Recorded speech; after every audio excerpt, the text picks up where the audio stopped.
Welcome to the 2025 General Election Meet the Candidate Interview Forum. My name is Lindsay Allen, and along with my colleagues Naomi Bouts, Javis Cornett, Hilo Hancock, and Tyrell Stevenson, we'll be your moderators for this year's Meet the Candidate series. This year's forum is presented by the Hagedon Media Group, Quicksilver Studios, and the Joint Public Policy Committee, which represents the Coeur d'Alene Regional, Hayden, Post Falls, and Rathdrum Chambers of Commerce, in partnership with the Coeur d'Alene Post Falls Press. Our Meet the Candidate series features a comprehensive lineup of local races, giving you the opportunity to hear directly from the individuals seeking to serve our communities.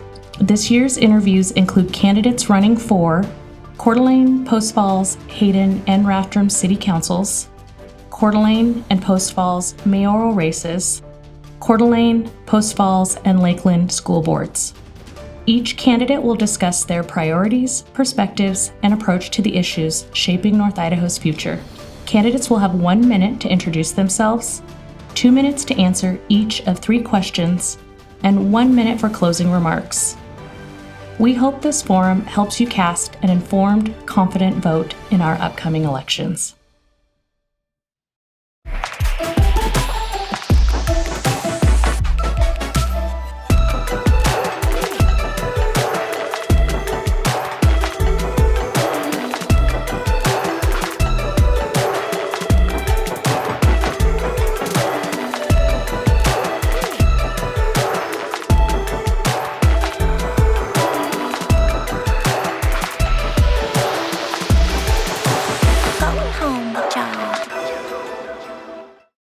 In this segment, we are joined by candidates for Post Falls Mayor.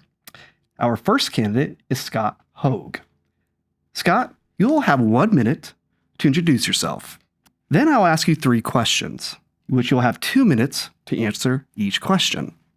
Finally, you'll have 1 minute for closing statements. Okay. Scott, tell us a little bit about yourself. Well, thank you very much for hosting me, having me here today. And thank you for the audience that might be viewing this, because I think it's so important that people take the time to get to know a candidate before they go out and vote. And they just don't go off of a sheet. They get to know the candidate. Again, my name is Scott Hogue, lived in North Idaho pretty much my entire life. My folks moved here for the first time in the 70s.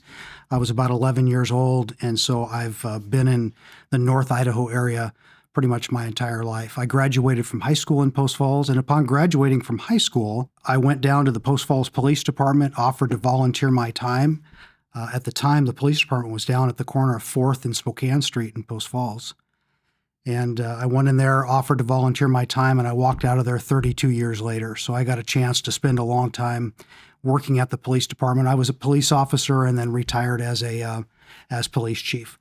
So that's a little bit about me, and I'm running for mayor and looking to make some changes in Post Falls. Thank you so much for that introduction, Scott. For our first question, what do you see as the key role of the mayor? Well, the mayor's position is the CEO of the organization. So what the mayor does is that he oversees the staff. I mean, obviously you have a city administrator in Post Falls that runs the day-to-day operation of the city. But the mayor is there to give direction and act as the CEO and make sure that the priorities that the citizens have given to the mayor and what the mayor has run on, that those priorities get instituted and that they get accomplished in the day-to-day operation of the city. So, the priorities would be fiscal responsibility, as far as I'm concerned, the sane growth management, making sure we're providing good customer service. I always look at customer service like providing a Nordstrom's level of service, if you will, making sure that we're trying to cut red tape and making sure that we're doing what the citizens expect for us. So I think that's what the mayor's role is the CEO and the overarching sort of supervisor of the city, if you will. Thank you so much for that. Scott, for the next question, how do you describe your leadership style and how would it benefit the city operations? So I see my leadership style as what I call servant leadership, and I'm in a position to serve, and I'm in a position to, number one, from a city standpoint, you hire good folks. You give them priorities, and then you let them do their job. And you're there to support them. You're there to encourage them. And you're there to make sure that they have what they need to get their job done. And I think that's one of the priorities that I have for my position as mayor, is to make sure that we're taking good care of employees. One of the things that is important to me is making sure that we're taking care of our police officers, officer safety and wellness. Our police officers many times deal with some difficult things. So making sure that we take care of them, provide them the resources that they need so that they can have a good, healthy relationship in working for the city. And that's for all city employees. You want to make sure that we're taking care of the employees at the city. Appreciate your response. For the final question, Scott. There seems to be a growing political divide between conservatives and liberals. As mayor, how would you help find the middle ground to encourage people to work together? That's a great question. We are at a challenging time across the country, and I think that's one of the things that we need to work on, is to make sure that we are willing to listen to the other side, listen to both sides of it.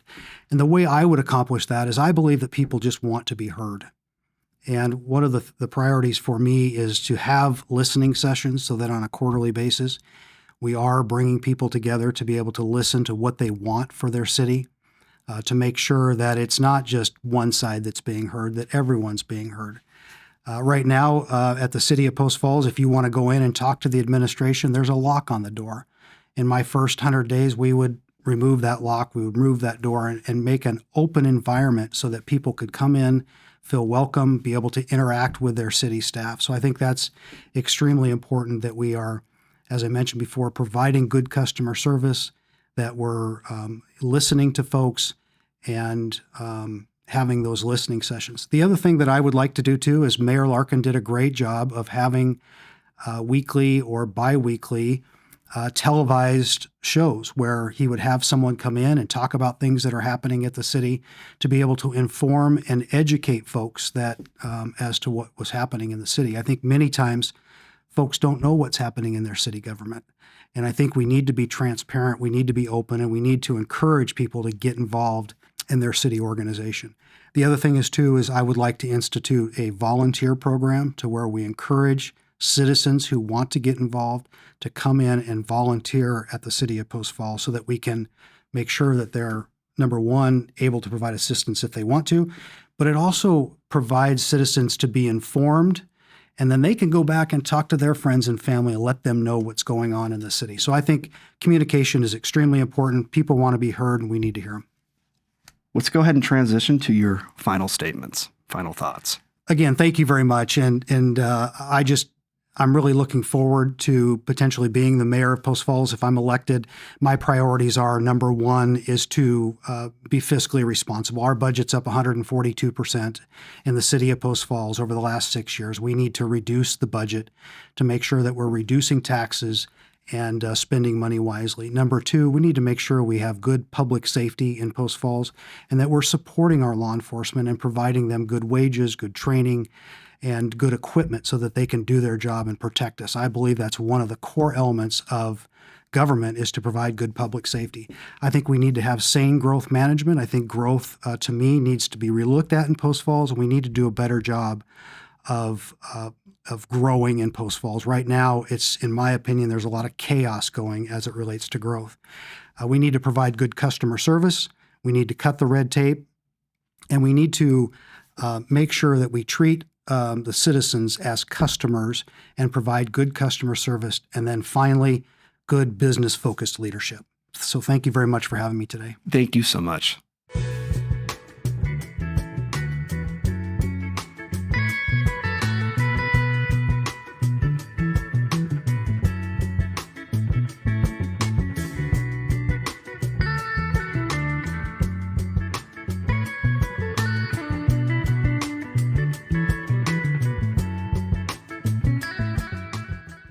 Our next candidate is Ron Jacobson, running for Post Falls mayor. Welcome, Ron. Thank you. You will have 1 minute to introduce yourself. Then I will ask you 3 questions. You will have 2 minutes to answer those. And finally, you will have 1 minute to give a closing statement. Perfect. Okay? So please tell us about yourself. Thank you. My name is Ron Jacobson, third generation North Idahoan. My wife Susan and I moved to Post Falls from Coeur d'Alene in 1980. We just celebrated our 46th wedding anniversary, so we've lived out in Post Falls for 45 years. We raised 4 kids in Post Falls, and I've been part of the community in many different groups and organizations, not only in Post Falls, but in Coeur d'Alene, all of Kootenai County. This is just finishing my 3rd term as mayor for 12 years. I sat on the Post Falls City Council for 15 years prior to that, and I was on the Park and Recreation Commission for 7 years prior to that. So all told, I've been serving the citizens of Post Falls for 34 years. I'm running for re-election because I'm still interested. I still care. I'm from here. I'm not going anywhere. I didn't move to the area, and I'm not one who wants to move to the area and try to change things. I'm part of this community, and I feel what I have to offer is still beneficial for the citizens of Post Falls. Okay, get right into our first question. What do you see as the key role of the mayor? People get confused as to what the mayor can do. The mayor basically is a facilitator. In 12 years as mayor, I voted 2 times. People think that the mayor has all this authority to slash budgets, to fire people. That's not the case. So I do work with our city administrator and our deputy city administrator. I meet with them several times a week.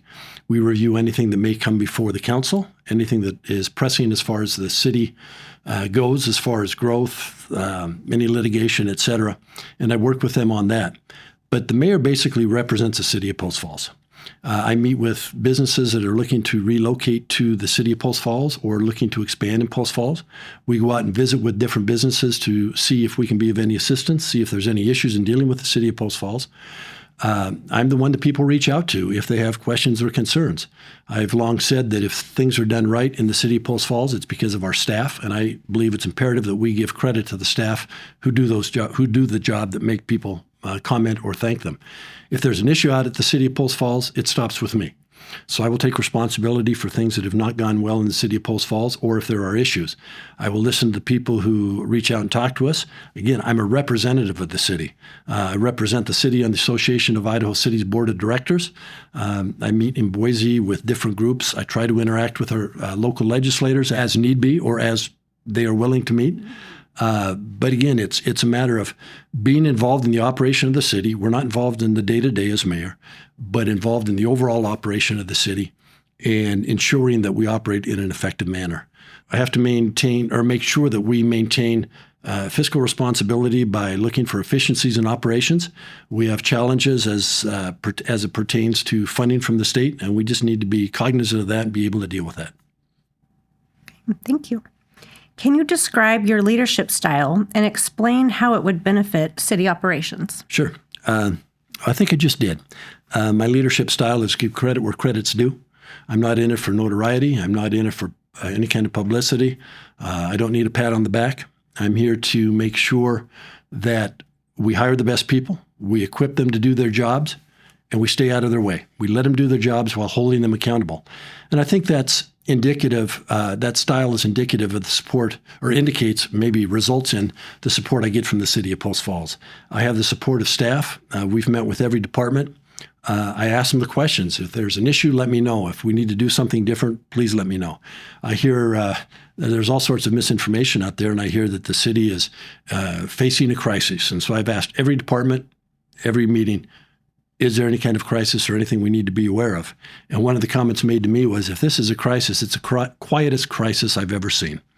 Again, I think that the leadership style is respect the people that work for us, allow them to do their job. But again, there are times where you may need to hold someone accountable, and that's not the direct responsibility of the mayor. So if it's someone in a department, it would go to their department head. And I would make sure that our administrator and our deputy city administrator are aware of that. And we would make sure that the proper actions are taken to work with an employee if there's an issue, and or to thank the employee if the job is well done. I think my leadership style is one of the reasons that I was given the endorsement of the Fraternal Order of Police. And one of my opponents is a former chief of police, and many of them work for him, and yet they endorse me. Also issued a vote of no confidence against him at the same time. And again, I think that's just a matter of leadership styles and the way I treat our people. There seems to be a growing political divide between conservatives and liberals. As mayor, how would you help find the middle ground to encourage people to work together? I wish there was a magic potion. I'm very conservative. And yet, one of the local groups who has endorsed me in the past opted to endorse an opponent because they stated he is the true conservative. I would put my record up against anybody's as far as my beliefs, my values. But I always tell people, I've got the support endorsement of the North Idaho Republicans, the Fraternal Order Police, Rick Rasmussen from the Northwest Specialty Hospital, and many other individuals. And I tell people that I appreciate receiving the endorsement from groups I'm not involved in. I'm sorry, what I missed was the Coeur d'Alene Regional Realtors, Coeur d'Alene Association Realtors. I'm not part of those groups. I'm not part of the North Idaho Republicans. I'm not part of the Realtors. I'm not part of the Fraternal Order Police, and yet I have earned their endorsements. And I tell them I appreciate their endorsements, probably more so than if I was part of their groups. But the way I go about it is I remind people that I represent all people. It doesn't matter if they're Republican, Democratic, Independent, agnostic. It makes no difference. People pay taxes for services received in Coeur d'Alene, and it's our responsibility to provide those services. We don't deal with national issues at the city level. We provide water, wastewater, streets, and public safety. And we provide that for everybody, regardless of political affiliations or beliefs. And it's always interesting to me when I stop and talk with people and they say, well, are you Republican? Well, yes, I am. But that has nothing to do with the city election. We represent all people, all those who pay the taxes, and we represent them, we're responsible to them, and we have to treat them all the same. So my approach is I work with everybody, and nobody's treated any differently than anyone else because of political beliefs. Thank you. Now it's time for your 1-minute closing statement. Well, again, I appreciate the opportunity to visit with you today. I've got no agenda. I'm not looking to use this as a step to move up in political positions. I believe in the city of Post Falls. People move to Post Falls for a reason. We don't recruit residential growth. People move here for a reason. They're not moving here because the city is unsafe, because our taxes are too high, our streets are terrible, and we have no parks. In fact, it's just the opposite. People are moving here because we have a safe city, wonderful parks. The streets are in good shape, and our taxes are very well controlled. And that's what I will continue to do as mayor. A lot of information has been spread that's not correct, and I wish we had more time to debate that or discuss that. But the fact of the matter is the city is run very well. When I first started with the city used to have to rely on revenue anticipation bonds in order to support operations. We are past that now with reserves set aside to help ensure that we operate safely into the future. Okay, thank you. Thank you.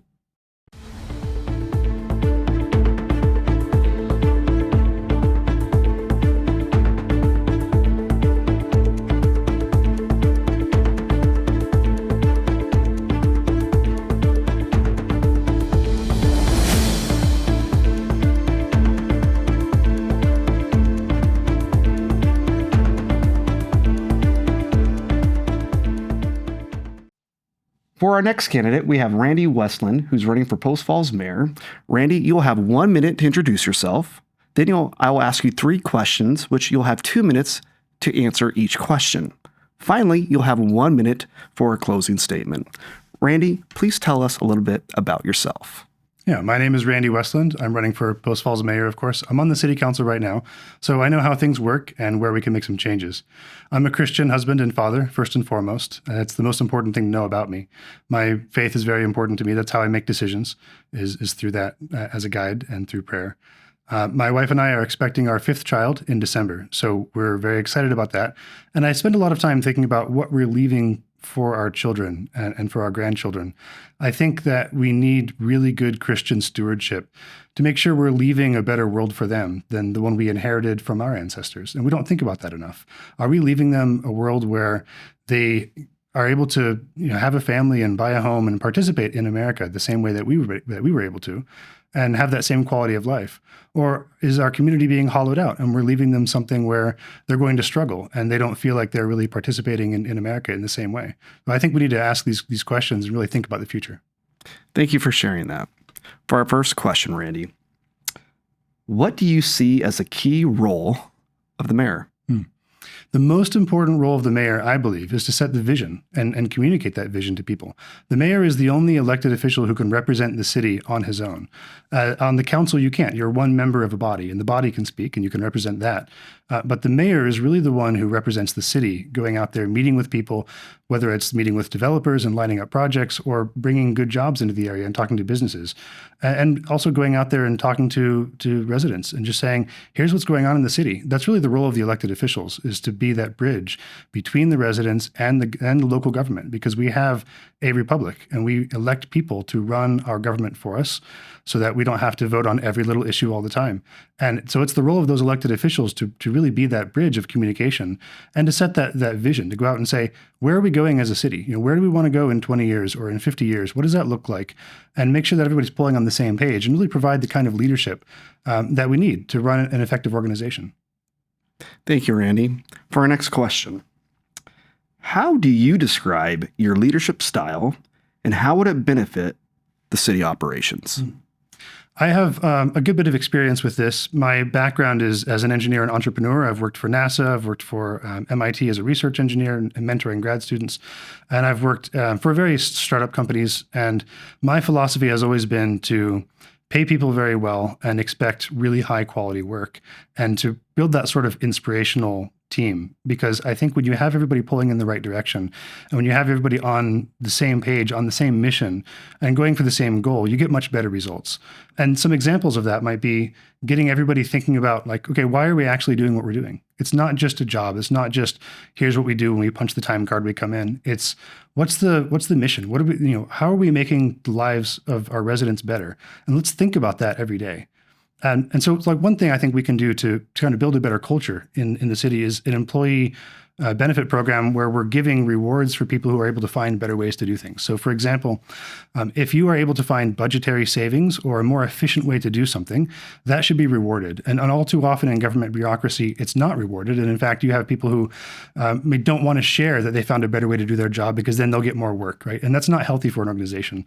And so I think if we can take, say, 5% of whatever efficiency gains that an employee is able to find and then give it to that person as a bonus, now we're encouraging this sort of out-of-the-box thinking. We're encouraging a better way to do things and building this culture of continual improvement. That's what I've seen in industry. And I think you need someone with that experience in industry to be able to come in to the government to bring that sense of entrepreneurship and out-of-the-box thinking so we can find new solutions for the next kind of challenging environment. Thank you. Final question. There seems to be a growing political divide between conservatives and liberals. As mayor, how would you help find the middle ground to encourage people to work together? Yeah, that's a very big issue in America today. And I think a lot of people take their very legitimate frustrations at a corrupt federal government and then apply that same mindset to local government. And I think it's a mistake because local government is obviously the most local government layer that we have. It's the most accountable to the people. It's the most transparent, which is maybe not saying much, but it's the one where we have the most ability to influence things and it has the most impact on our lives in terms of what's going on in infrastructure and local policies and things. And so we need to be thinking about like, what are we actually doing? And it's not just defining ourselves in terms of what we're against. I think that's a mistake a lot of people make to say, I'm against this and I'm against that and we're going to fight about it. And my next question is always, okay, but what are you for? Like what's important to you, right? What's the next thing? What do you care about? And if you start talking about things in positive terms and positive vision, I think you can find common ground with people where maybe you didn't expect it, because we all want to have a nice place to live. We all want to have safe streets and good schools and well-maintained infrastructure. And that's not really that divisive of an issue. And it's just, okay, how do you go about that now? And that's a lot about, are you competent at the job? Do you have the experience that you need? Or do you have the right leadership style that's going to fit in with the community and questions like that? But really, it's just focusing on this sense of positive vision of where are we going? And when you get people thinking about that, I think that's where you build common ground. Thank you for sharing that. Randy, now is the time for closing statements. You have 1 minute. So Randy, the time is now yours. Yes. I think the biggest thing I want people to take away is hope for the future, that we have an exciting time in America. And we are blessed with this opportunity where we can sort of harness the pro-America energy that I think is revived in our country with the Trump administration. And we can turn this into something really special. We can go to like beautiful places, and we can build something that is like, if we were to lay out, what do you wish we had inherited? If we were to design a city, how would you design it from a blank slate if you knew your kids and your grandkids were going to inherit it? That's the kind of thinking that we can have for the future. We can plan this out and we can be hopeful about things. We don't have to always be kind of just pushing back and just fighting and focusing on the negative. And I think the positive aspect is really important. We can focus on family-friendly policies. We can focus on preserving homeownership as access to the American dream. We don't have to have a whole generation of Americans who are cut off from the ladder of homeownership. I think we can do better than that. And if we're thinking about the future in positive terms. Thank you so much for your responses, and thank you so much for being with us. Absolutely. On behalf of the Joint Public Policy Committee representing the Coeur d'Alene Regional, Hayden, Post Falls, and Rathdrum Chambers of Commerce, in partnership with the Hagedon Media Group, the Coeur d'Alene Post Falls Press, Lindsay, Tyrell, Javis, Hilo, and I want to thank all of the candidates for taking part in this year's Meet the Candidate series. We also extend our thanks to the production teams at Quicksilver Studios, Hagedon Media Group, and the Coeur d'Alene Press. And of course to you, the voters, for watching and learning about the individuals who wish to serve our community. Over the 2 evenings, we've listened to those who aim to lead and represent our cities and schools. And because voting is one of the most powerful rights and responsibilities we share as Americans, we encourage everyone to stay engaged, stay informed, and most importantly, exercise your right to vote.